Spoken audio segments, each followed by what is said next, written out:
have ordered every single new product Lisa Eldridge launched recently, and I'm gonna walk you through it. My thoughts. Is it good? Can you leave it? Do you need it? Let's talk about it. The 5 eyeshadow palettes she launched come in these super slim cases that have this brushed metallic golden finish to them.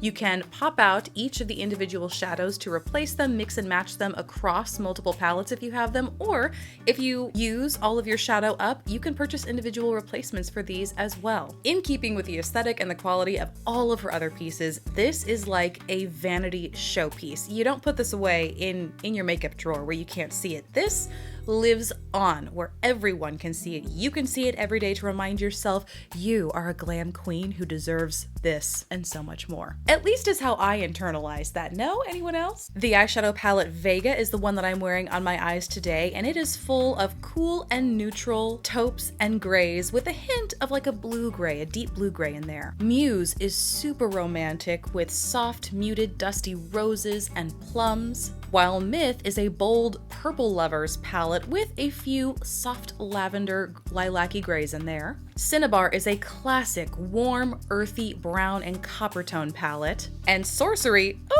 Sorcery, is full of olives and blues and shifty, bluey, purpley, what even is, it's magical, true sorcery. What I love about all of these palettes is that they each contain a mix of shades, like very light shades that run the spectrum to very deep shades, and they also have a variety of textures. And to me, that just creates a palette that gives you as many looks as possible.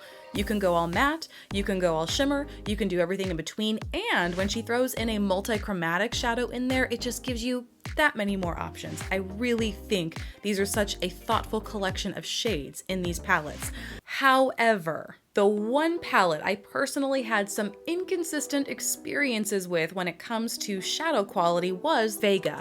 For some reason, the lightest 2 shades in here over on this side are very light. They're satin shades or borderline matte satin, so there's no shimmer in them, and they are a little bit harder, it seems, not quite as soft, and therefore kind of less pigmented. I had a little problem getting the pigment of these 2 shades to show up on my lids. And so for me, Vega is the palette at the bottom of my list. The other palette that I kind of struggled to get a wider variety of looks out of was Muse. Beautiful color palette, and I didn't run into any formula clashes with this one. I just realized that as I was using a lot of these shades, they look subtly different in the pans and the palette, but when I'm actually wearing them on my lids, they just didn't show up all that differently. And so I tried my best with all of these palettes to do 2 different looks, one more subdued, maybe more daytime on one eye, and then one dramatic, super smoky nighttime, just to really show what these palettes can do. And this was the only one that I just felt I couldn't get a lot of contrast between those 2 looks. The other 3 palettes, mwah. The brushes. They are all part of a seamless blend brush category on her website, but they are assigned different numbers per their shape and recommended use. The number 9 is a larger, fluffier blending brush. This is one that I really like to use in my crease, really for buffing and blending out any harsh edges throughout the crease up to the brow bone, and it's even a really nice size for like a highlighter application up here. Then there is the number 8, and this is like the most universal eyeshadow brush shape ever. I use it for everything. It's shorter and denser with a little C shape on the end, so because of its density, it's great for packing on shadows across the lid or in the outer corner, which is how I used it, but the density and fluffiness it has on the edge is also great for blending it throughout the crease. Not diffusing it as much as the other one I just mentioned, but great for buffing while still maintaining a denser pigment. Then there are some pencil brushes. The number 14 is the larger of the 2. It is longer, it has a more severe taper to it, and I find it's really good to do some more dramatic smudging on the upper and lower lash lines. And the number 15 brush is very, very similar, just shorter and overall smaller. I use it for a very similar application technique. These feel so great in the hands and a lot lighter than I thought they would be too.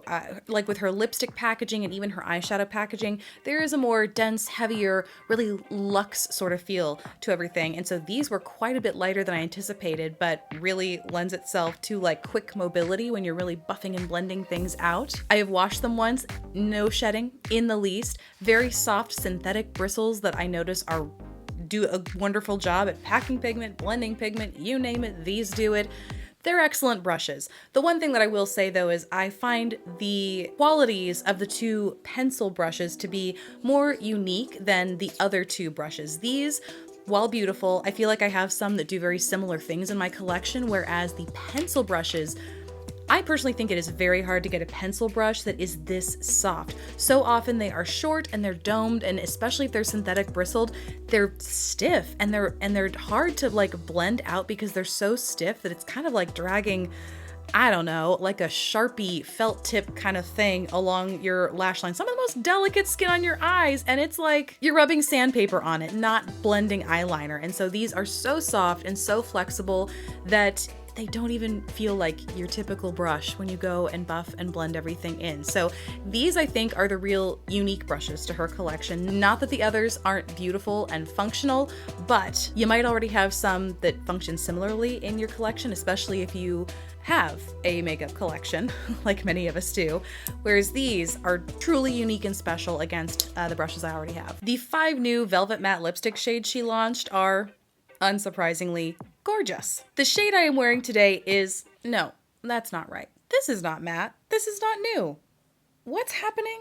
How in, really? Did I, really?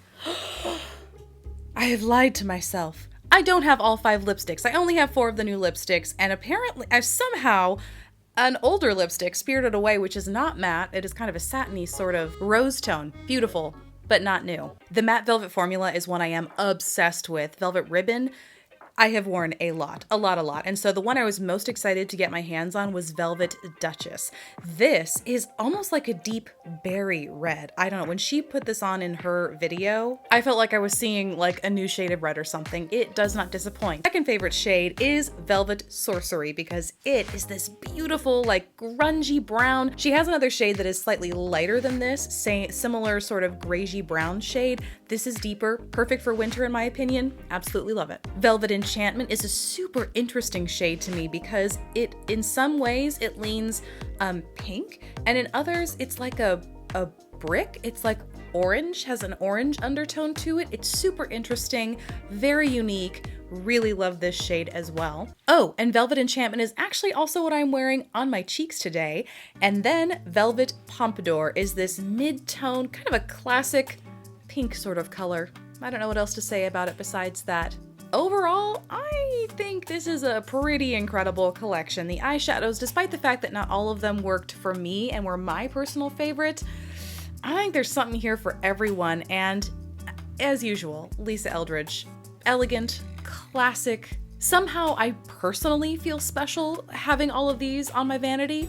I can't explain it. I can't explain it, folks. But there you have it. If you want to see videos similar to this one, you can check out these videos over here. Until then, I'll see you in the next one. Bye, guys.